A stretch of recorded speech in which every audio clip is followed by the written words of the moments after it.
I find it interesting that what we want most is often brought about by the inverse of what we'd expect. It's a paradox that's amazed me for much of my adult life. And what do I mean? Well, here are a few examples. The best way to achieve freedom in your life is to be incredibly disciplined. Right? Two things that are seemingly opposite in a sense. Or that the worst of times often open the door to the best of times. Or it's from a position of strength that one is best able to ensure peace. Or from our suffering, our pain, comes our purpose and contentment. Right? And you get the point. I could go on and on and on. But the reason this is so important, why I think it's worth discussing, is that it sheds light on the value hidden within our struggles. You know, when you realize the paradoxical nature of growth, the discomfort makes a little more sense. It's easier to wrap our hands around. So let's say getting up early. Perhaps you weren't a morning person, but you're trying. You're trying because you think those few extra hours in the morning will add some lift. Right? The alarm clock goes off. The last thing you want to do is open your eyes. Maybe you even start thinking, who cares, right? This isn't that important. Right? You begin rationalizing ways you'll go back to bed and just make up for the time throughout the day. But when you simplify the equation, you realize what you have is an opportunity. And you're either going to say yes and capitalize on that opportunity, or say no and stay where you are. Discipline, even with the small, seemingly trivial stuff, becomes freedom. And if you want to position yourself for a life on your terms, where you're at the wheel on your schedule, it means facing demons just like this. It means you fight your fight now so that you can mitigate it later. Rather than saying, I wish, or beating yourself up for not being a little bit tougher in the moment, you instead get that sense of accomplishment. You get the luxury of time and freedom. And I think that's a simple but perfect example of how discomfort in one moment becomes contentment in future moments. Not a very intuitive trade-off. Or how about our low points? We all know no one escapes low points. I've always found them easier to handle and internalize when I know that it's bringing me closer to something valuable. When I know that there's something good on the other side, and that the pain I'm feeling, the thoughts that are inevitably going to pass through my mind like clouds on a windy day, they're obviously not ideal, but they're not a waste either, because something will come of them. And the goal in that moment, under the duress, is not to move the immovable. After all, you can only control what you can control. But it's to simply put one foot in front of the other until you emerge from the storm, because we all eventually emerge from that storm. It's when we get into the habit of trying to do what is outside the scope of our control that we do ourselves a disservice. Because look, we're human, equipped with human biology and human emotions, navigating a tough world that is indifferent to how we feel or what we think. And while we can certainly strengthen and fortify that emotional IQ, the reality is no one is on a high all the time. Life is ups and downs. And when we realize our superpower is not to fight the down times, but to accept them, take them in stride, learn from them, and extract the value, we empower ourselves. We're giving ourselves permission to live life just a little fuller after what we've experienced.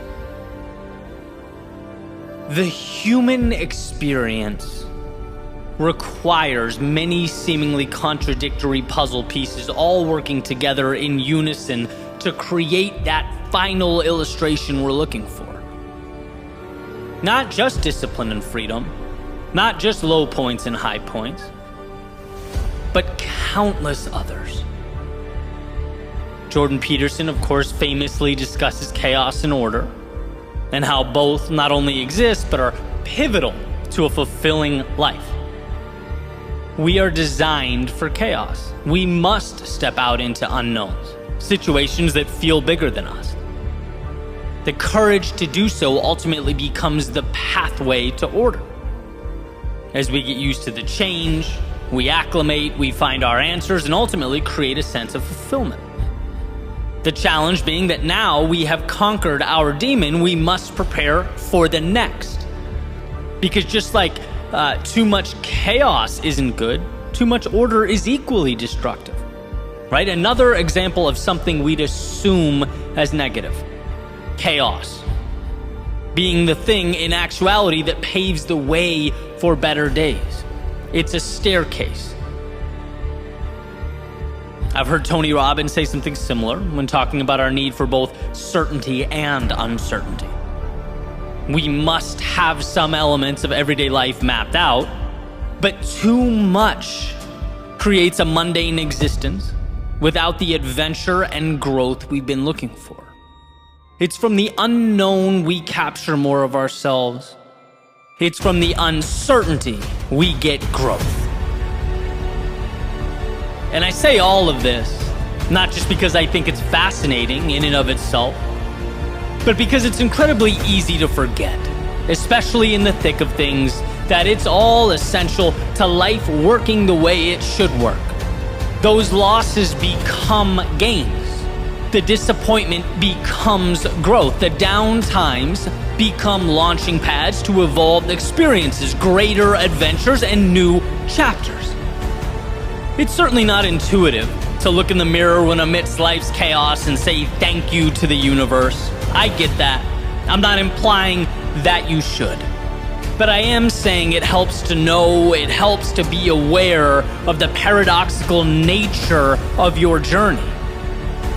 I look back at the times I was most fearful or angry at myself, and if I could go back and tell that version of me one thing, it would be that all that adversity is going to push me forward.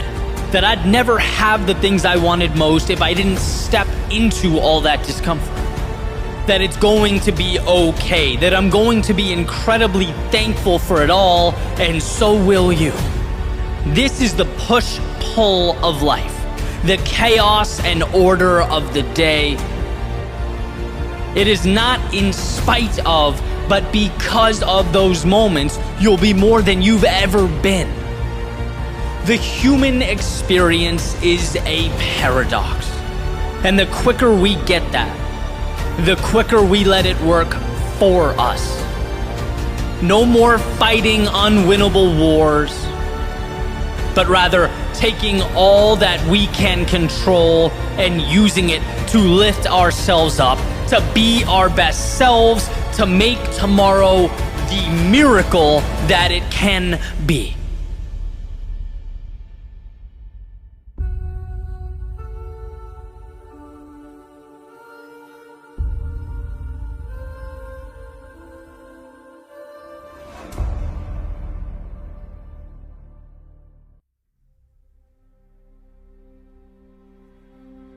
What is the difference? When I think back to the first time I deviated from my comfort zone, my routine, I lost the certainty in my life. And as much as I wanted to go back, I remember telling myself one more day, just one more day, until someday became the current day, and that made all the difference. Day one starting my company. I remember turning the camera on and feeling so lost saying words into a microphone that I almost didn't press record. But I did. Until one day I realized not only was it bearable, it was my purpose. The vehicle that transported my thoughts to the world, and that made all the difference. During the times when some of the projects I invested the most time and energy into flopped, I remember almost saying, this isn't for me. But I kept creating. I kept creating until I found that intersection of what I love and what adds value to the world, and that made all the difference. What's crazy is how small a decision that difference seems in the moment, how insignificant the decision feels as one stands and looks out from their doorway. The difference between going and not going, stepping out or staying in, making the move or waiting one more day. That difference is sometimes disguised in a cloak of triviality, but do not be fooled. The little decision to move forward, to hang on when your ego is screaming at you to just let go, walk away, find some semblance of comfort and predictability. Those decisions to endure in the moments of hardship are what we come to look back on as the turning points that reshaped and redefined life as we know it. The courage required to make the call, release the video, register the business, send the message, reconnect with that loved one, deviate from what your friends are doing. All those things, they may seem small enough now to spend a minute or two thinking about before moving on to our routines and what we are comfortable doing. After all, it's easy to disregard the small things. But the acorn that becomes the oak tree is small. We must, along with the current reality, see the potential in what those things become. And sure, there are times where the present and the ideal are so different that it seems almost incomprehensible. But how do we get there? We get there by making the little decisions that will ultimately make the greatest difference. You are always one decision away from that evolution. So next time you find yourself looking down at the step in front of you, the step you know in your soul is the right step, remind yourself, yes, it sure would be easy to walk away here. It sure would be easy to turn back. Yeah, it's just one tiny step. But in totality, it's exponentially more than that. It's the lifeblood of your new reality.